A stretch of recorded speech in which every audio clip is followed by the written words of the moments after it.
Welcome back, everyone. Today is watering the plants day. Plant water day. It's the day that I go around and I give water to all my plants and drown most of them. And I thought it would be a fun little video to show you guys just how I water the plants. I mean, mostly it's just like with a watering can and you just kind of pour it into the plants. But I thought it might be interesting nonetheless. I'm actually going to be breaking this up into two separate videos. I'm going to be doing the plants here in my bedroom and a video of the plants out there in the living space. So yeah, let's just jump right into it. So to start off, these are the watering cans that I have. They're nothing really that special. This one's my favorite. Yeah, it's my favorite. It's got this long, thin spout on it. It's metal. These ones are just plastic ones. I don't know where I got them, but they're not that special. Lately, what I've been doing, especially with this one, not so much with these ones, is I've been filling it up with water from the pond. Over here, we have a little indoor pond because we have all these goldfish and some koi, and we wanted to keep them safe over the winter, so we got this big pond, and I've been using the water from there to water some of the plants, and they've really liked it. So all I really do is I just take a cup, fill it with water, pour it into here. It also helps me to remember to do water changes on the pond because I'm pretty bad at remembering to do that and cleaning out the filter. Okay, so we're gonna take this pond water can over here, and I always start in this corner. So I go up here first to my Tradescantia. Usually it's pretty wet, and yeah, it is. It's still pretty wet.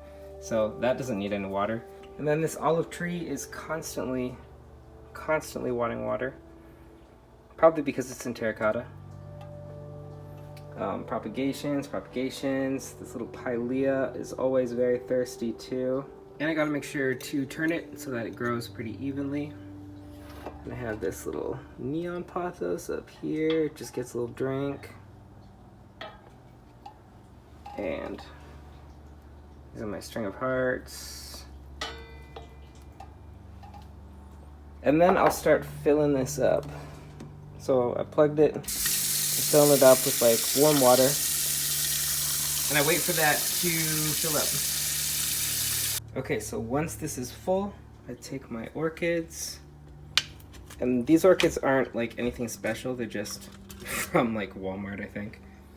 And I put them in here in this water. And this little one, and it goes in there too.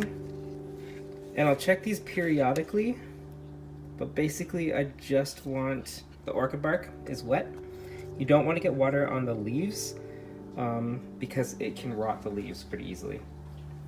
So I've got those in there, and then I take this guy, this fern, off of this. Like that. So graceful. I put that over on this side. And this one is in a terrarium, but the terrarium isn't like, it's not sealed on the bottom. And I give this one a lot of water. I like fill it up, like a lot of water. And it basically just sits here until it drains. Cause like, I don't want it dripping all over the place, so it just sits in the sink.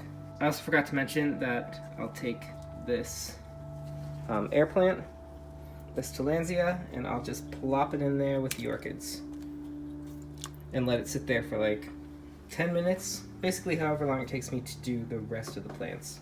So then I'll come over here and I have a couple little peperomias. This is my red twist, give that some water, and this is my orba, which hasn't really done anything. And then we've got this palm, give it some water. Then we move over here where I have this peace lily, which likes its water. And then this one, I don't really test the soil because I can't really get my water meter in there. So I just kind of give it like a little bit and hope that it doesn't die. Then move over here. These Dracaenas are usually always wet. Yep, that soil is wet. That soil's pretty dry. It's also dropping some leaves. Give that one some. And that green one way back there. And then I do the plants in this little terrarium thingy, which I put these begonias in here just because this will keep a lot of the humidity in, and as it's winter, there's not a lot of humidity going around. So I'm gonna have to put this down and get them out of there.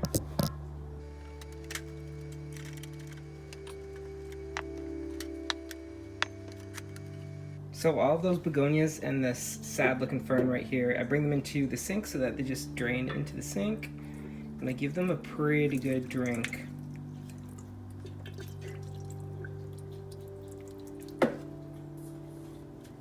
That one's got a new leaf on the top. I didn't even notice that. This poor fern. I love this fern, but it does not love me. So then we have this area, which is kind of like the plant hospital. This is where all the sad plants come to sit. I do have to get a light for this corner, but yeah. So I've got, these are my eucalyptus, which are pretty dry. They need water like almost every day. Like I watered these last night and the soil is already dry.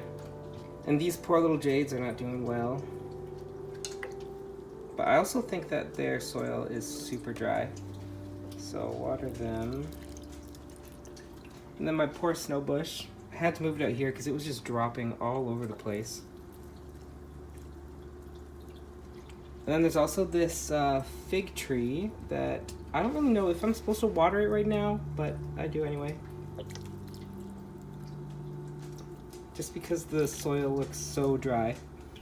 Up here we have a satin pothos of my sister's, and it's planted directly into this cashpo.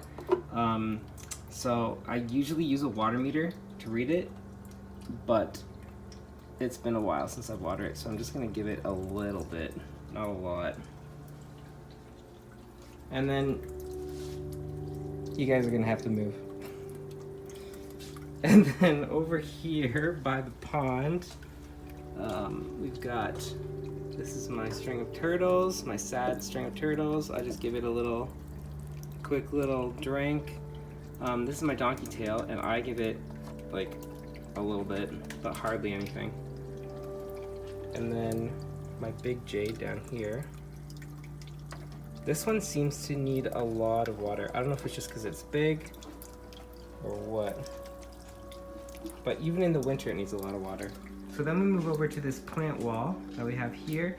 And a lot of these ones are outside during the summer. Like the rubber plants are all outside during the summer. This is kind of just where they sit during the winter. And we have the pink princess, which is doing pretty good.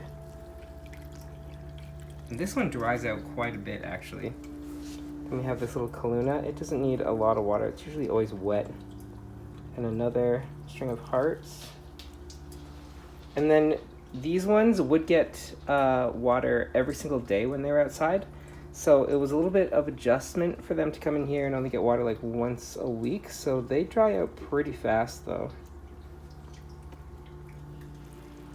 I say that, but then like there's a sticky pad with a bunch of fungus gnats on there. So, you know. And then this little tussifolia. And there's a burgundy back there. And then this is just the cutting of the regular rubber plant. This one dries out a lot because it's in such a small little pot, so I usually have to water that a couple times a week. This is my, oh my goodness, what just happened?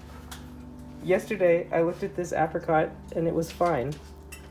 This is my apricot tree and it's just like completely withered. Maybe it'll come back. Oh boy, I guess I gotta water that more.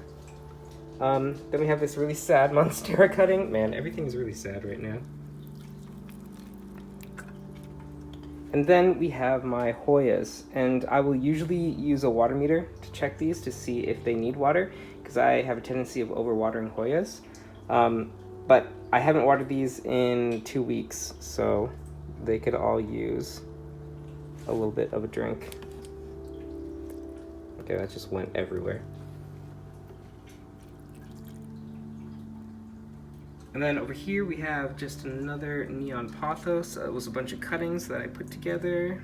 Water that. And then up here, I gotta take these down. This one, I'm always pulling yellow leaves off of the bottom of it. This is just a heartleaf philodendron.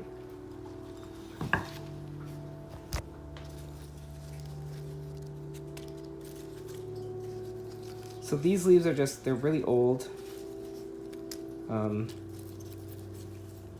Yeah, they needed to come out. So we'll give that one a nice drink. And I usually just put this right back up there. Except I can't do it like this. So I just put it right back up there. Even if it sits in water, it's fine. I found that it doesn't really mind sitting in water. So then I also bring down this marble pothos.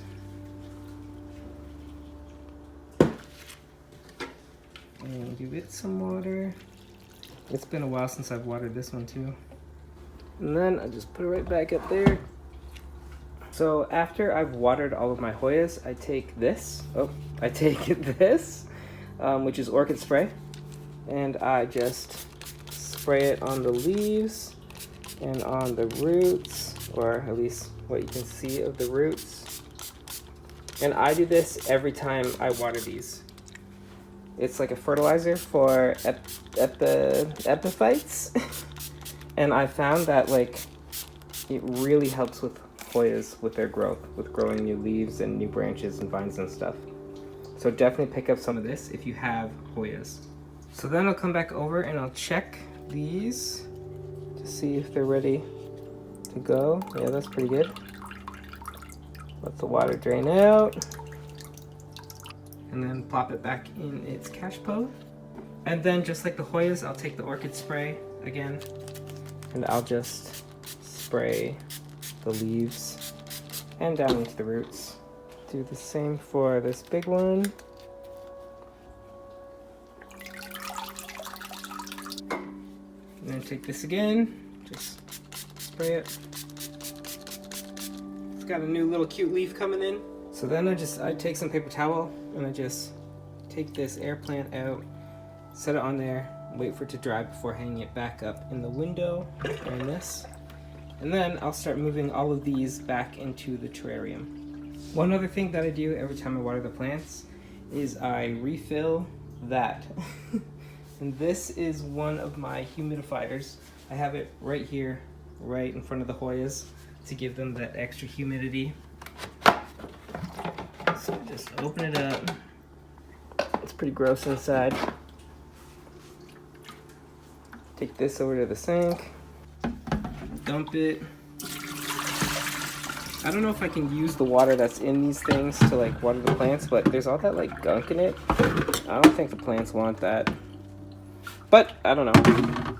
If you use your humidifier water to water your plants, let me know and maybe I'll start doing that too. Okay, just set that in there. Put that in there. And fill it up. Ooh, it's heavy.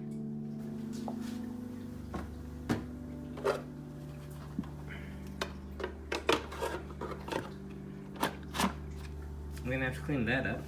And the last thing I do out here before I go into the bedroom to water those plants is a practice that's kind of divided amongst plant owners, and it is spraying using a spray bottle to give plants a little bit more humidity. So some people say that this doesn't really do enough, like give enough humidity to last that long or really do anything. I found that it's really helped with fiddly figs and with some of the plants that need a little bit more moisture. So like I go over here to the pink princess and I just spray it. I go to the tops of these rubber plants and I spray those, and I've noticed that it helps promote growth. I don't know if it's just like a placebo, but you know what? I like it. It's not really harming the plants, so it's fine. I can't really do that one. And I'll typically spray everything with that spray bottle like once a day, if I remember. And there you have it. Those are my watering practices for my plants out here in the living area. Next week, I'm gonna be posting the video of kind of watering the plants in my bedroom. I don't really know how interesting these videos are gonna be, but you know what? I'm making them, and there you go. Thanks again for watching. Remember to like and subscribe for similar content. On Mondays, I post videos about houseplants. And on Fridays, I also post videos about houseplants, and reading, writing, photography, art, and any other generic interests of mine. As always, you can find my social media links in the description below. Also, you can find links to H&H Games, the board game company I've helped create, and our debut board game, Season of Heroes. You can also find the Amazon links to my fantasy series, A Chronicle of Crowns. Thanks for watching, bye!